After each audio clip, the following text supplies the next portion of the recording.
Hello everyone, my name is Deepika Singh and welcome to my YouTube channel deep study. आज की हमारी video में हम पढ़ने जा रहे हैं बायोग्राफी ऑफ रुकुद्दीन फिरोज़ के बारे में। वो कौन सी डायनेस्टी से बिलोंग करते थे? स्लेव डायनेस्टी से। उनका जो टाइम पीरियड था वो 1236 एडी में सिर्फ 6 महीने के लिए रहा था, इसलिए उन्होंने अपने टाइम पीरियड में कुछ ज़्यादा काम नहीं किया जो एग्ज़ाम्स के किसी भी गवर्नमेंट एग्ज़ाम्स के पॉइंट ऑफ व्यू से बहुत ज़्यादा इंपॉर्टेंट हो।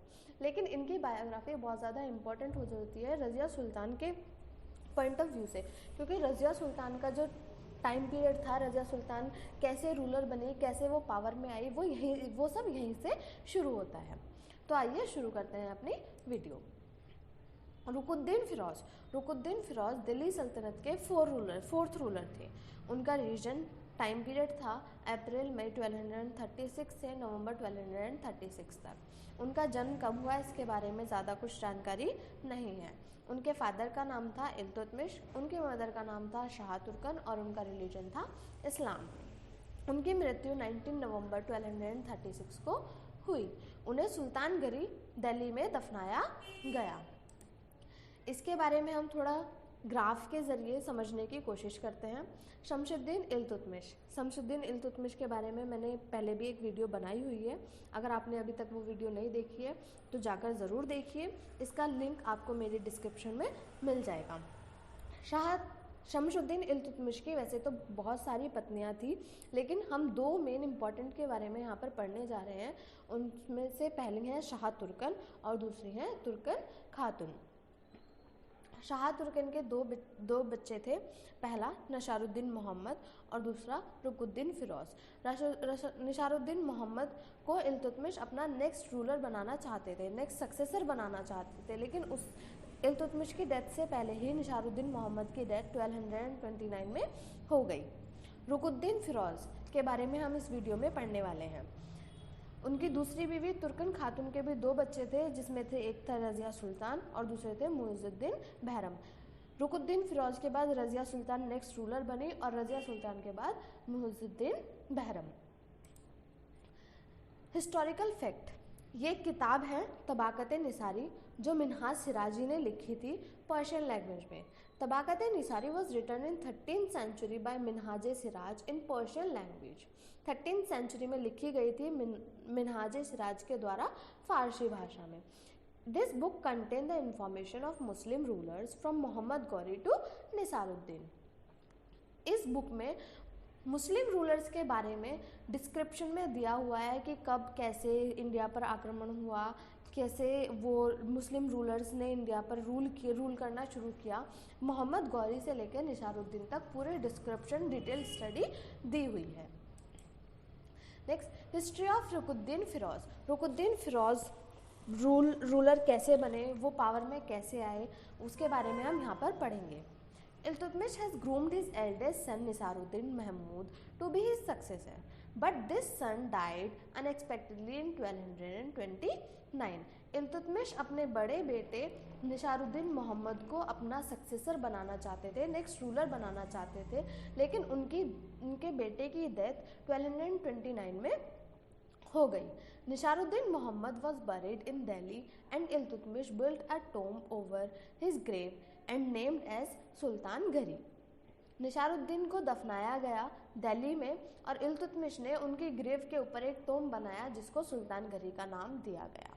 सुल्तान Ghari tomb is known as India's first tomb. Sultan Ghari tomb को इंडिया का पहला टॉम्ब भी कहा जाता है। सुल्तान घरी was constructed by Iltutmish in between 1230 to 1231। 1230 से 1231 के बीच में सुल्तान घरी को इल्तुतमिश ने बनवाया था। While living for his Gwalior campaign in 1231, Iltutmish left his daughter Razia as the in charge of Delhi's administration. जब वो ग्वालियर कैंपेन के लिए जा रहे थे 1231 में, तो इल्तुतमिश ने रज़िया को दिल्ली एडमिनिस्ट्रेशन का इंचार्ज सौंपा। After the victory over Gwalior पे विजय प्राप्त करने के बाद इल्तुतमिश डिक्लेयर्ड रज़िया सुल्तान एज हिज सक्सेसर। उन्होंने रज़िया सुल्तान को नेक्स्ट रूलर अपना सक्सेसर घोषित किया, लेकिन some of the nobles are against him. कुछ नोबल्स, वहाँ के जो तुर्की नोबल्स थे, वो इस चीज़ के खिलाफ थे। On 30 April 1236 Iltutmish died during the march toward Bamiyan. Bamiyan की तरफ जाते हुए 30 अप्रैल 1236 को इल्तुतमिश की डेथ हो गई। After the death of Iltutmish की मृत्यु के बाद the Turkish noble declared Ruknuddin Firoz as the ruler of Delhi. Turkish noble जो थे उन्होंने रुकुद्दीन फिरोज को दिल्ली का सुल्तान घोषित किया।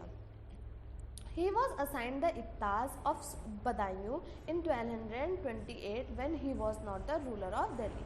जब वो दिल्ली का रूलर नहीं था 1228 में, तब उन्हें बदायूं का इक्ता सौंपा गया था। ड्यूरिंग रुकुद्दीन फिरोज रूल, जब वो रूलर बन गए तो उनके टाइम पीरियड में क्या क्या हुआ इसके बारे में हम यहाँ पर पढ़ेंगे।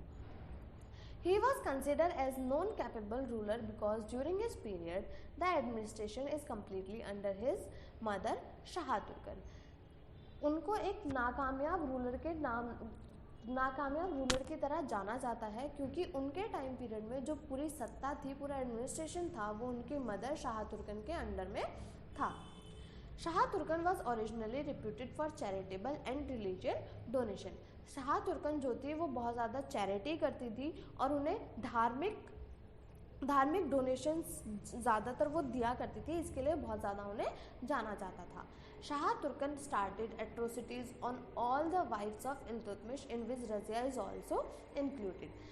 इल्तुतमिश के डेथ के बाद शाह तुर्कन ने उनकी बाकी बीवियों पर, वाइफ्स पर अत्याचार करना शुरू कर दिया, जिसमें रज़िया सुल्तान भी थी। उन्होंने रज़िया सुल्तान पर भी बहुत ज़्यादा अत्याचार किए। Trouble by the atrocities of Shah Turkan की अत्याचारों से परेशान होकर one day Razia dressed up in red, एक दिन रज़िया रेड कलर के कपड़े पहनकर उन्होंने दिल्ली के लोगों से अपील की और उन्होंने रुकुद्दीन फिरोज और शाह तुर्कन को बंदी बना लिया।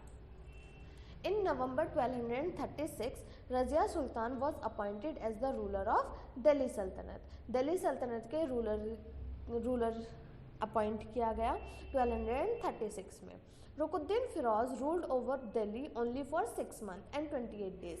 रुकुद्दीन फिरोज ने दिल्ली पर सिर्फ 6 महीने और 28 दिन के लिए रूल किया था।